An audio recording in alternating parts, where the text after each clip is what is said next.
Betul tak betul bukan soalan saya. Tapi kalau kita nak memainkan dewan ini, minta tolong ya, Mat. Terima kasih Yang Pengerusi. Saya sebut ke ini walaupun Yang Muhammad Rembau Pertikai kata hypocritical dan sebagainya, dan bila kita nak jawab dia tak mau dengar. Jadi saya nak jawab pertama soalan dia, apakah ada bukti yang nyata 1999 di EPCO menasihat Ehud Barat? Memang betul. Itu telah boleh tengok rekod. Bila EPCO menasihat Ehud Barat menerima usul, sama ada surat detail, memang saya tidak ada. Tetapi yang saya tahu, EPCO itu menjadi penasihat Israel. Dan mula terkenal itu kerana mereka menjadi penasihat kepada kerajaan Israel di bawah Perdana Menteri Ehud Barat. Itu kenyataannya. 10 tahun kemudian, Kerajaan UMNO Barisan Nasional di bawah pimpinan Datuk Seri Janji panggil dia, dan kebetulan idea One Israel itu dibawa menjadi One Malaysia. Ya, tak apa. Kalau sudah tak setuju, tak mengapa. Tak apa pasal salah. Biar saya sambung, biar keadaan itu tenang sikit. Ya, Muhammad, pasal salah tak payah. Ya. Dengar dulu. Dengar dulu. Yang Muhammad dengar dulu. Kemudian kedudukan Jack Abramoff. Jack Abramoff. Dah tak marah, tak marah.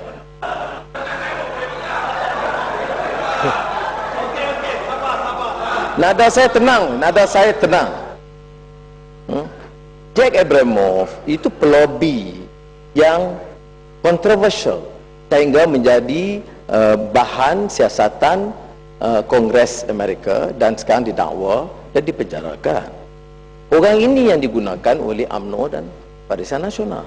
Tidak dinafikan berapa juta yang masuk, dan diketahui oleh ramai pimpinan UMNO, termasuk duta Malaysia sekarang ke Amerika Syarikat.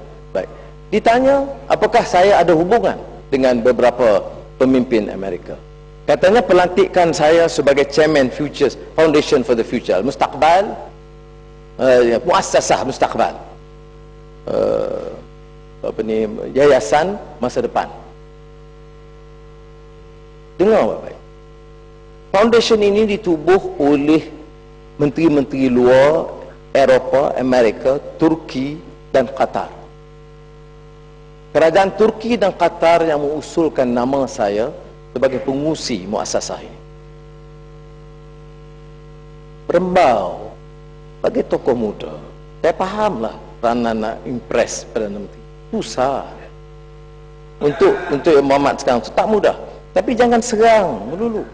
Dulu dah nak kuburkan saya di Matampau. Baik, tapi saya tak jawab. Saya masih waras. Saya masih belum memilih untuk menyerang, melainkan diserang. Tapi saya nak ingatkan yang Mak Pengerusi,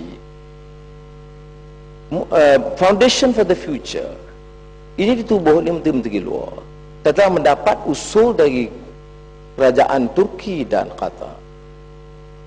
Maka badan ini, menteri-menteri luar Eropah, Turki, Qatar, Amerika Syarikat dan beberapa negeri lain termasuk Jordan, itu mencadangkan saya mempengurusi.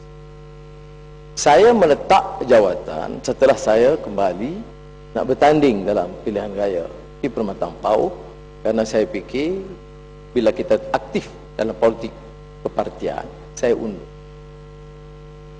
Dia tidak ada kena-mengena dengan Bank Dunia. Jadi salah. Saya pengurusi Bank Dunia, World Bank, IMF, kerana masa itu saya Menteri Kewangan dan Kabinet masa itu merestuinya.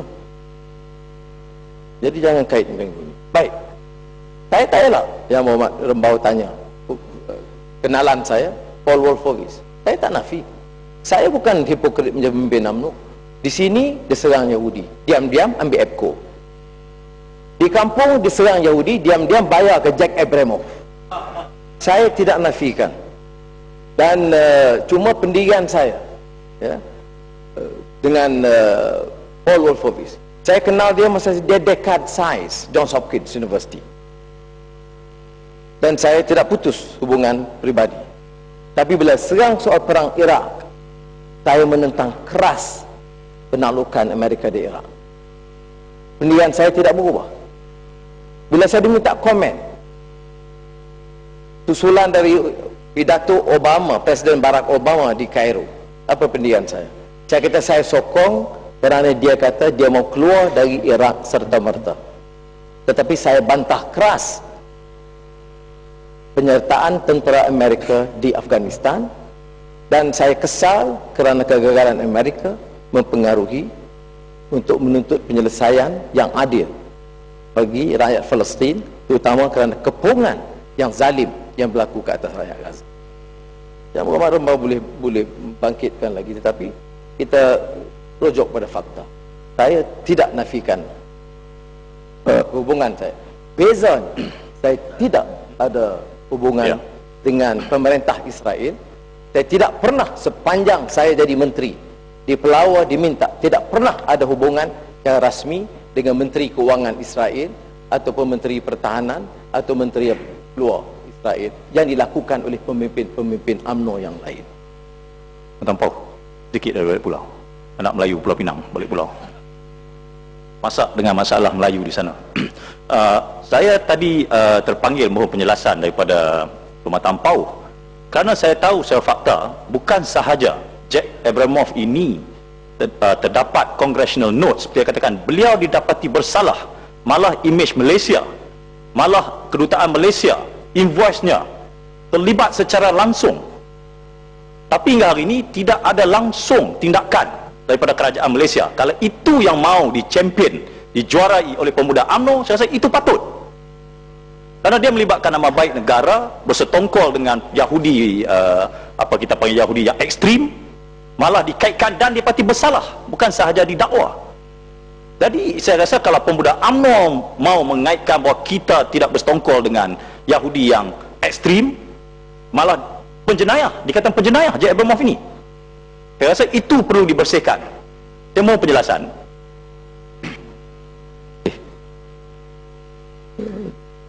Memang jelaslah Jack Abramoff sekarang dipenjarakan kerana penipuan dan kes sebagai pelobi yang menggunakan nama Presiden Amerika Syarikat Perdagangan itu. Di antara dokumen yang dikeluarkan ialah bayaran kepada Jack Abramoff itu cara rasmi dikeluarkan oleh kedutaan Malaysia di Washington DC. Jadi hal-hal ini berbeza. Tetapi apakah yang digahkan oleh mereka? Kita di sebalik. Tapi saya ingat cukup setakat itu. Saya nak bawa sedikit lagi tentang Satu Malaysia. Satu Malaysia ini selain daripada menyentuh soal ekonomi yang akan saya sentuh, ia harus melibatkan satu sistem undang-undang, satu dasar, dan dia mesti berteraskan kepada keadilan. Kita tidak boleh katakan Satu Malaysia dan kemudian kes-kes yang berungkit yang menimbulkan kemarahan rakyat itu tak selesai, tak berkesudahan. Tanya sebab apa A. Coogan meninggal dunia, dia sakit, sendiri mati dalam lokap. Tanya Beng Hok macam mana boleh mati, dia pergi tingkap, sendiri jatuh. Tanya macam mana Altan Tuya mati, dia main-main dengan bola, meletup, simpan. Tanya gitu Anwar sebab apa mata lebam, dia pukul sendiri. Jadi ini orang pertikai negara hukum. Apa dia? Kes saya betul pengusi sebelum pengusi tegur subjudis. Tetapi kadang-kadang cara pelancaran itu luar biasa. Saya nak buat rayuan kes disqualification recusal hakim, belum ke muka rayuan, mahkamah dah tetap tarikh. Ya, pengurusi PAC boleh bayangkan, belum ke muka rayuan, mahkamah dah tetap tarikh kerana kes Anwar. Tetapi kes Inspektor Azilah dan Sirul yang dihukum bunuh, rayuan setahun belum lagi tetap tarikh. Ini orang Malaysia ke? Ini kes bunuh. Dan kalau kita tengok International Covenant on Civil and Political Rights 1966, ditahan setelah dihukum bunuh di penjara dan tidak diberikan laluan untuk appeal segera, Ini istilahnya cruel, harsh and degrading punishment akibat dari kelewatan menetapkan tarikh rayuan. Jadi bagaimana kita nak yakinkan rakyat bahawa mereka ini jalan dengan telus? Saya sebagai contoh tadi tentang kedudukan raja. Undang-undang bila memihak kepada UMNO, raja tidak ada kuasa sama sekali. Kuasa mutlak Perdana Menteri. Di sebaliknya, di Perak, raja punya kuasa mutlak. Yang mana satu? Perlembagaan mana yang kita pakai, hukum mana yang kita pakai.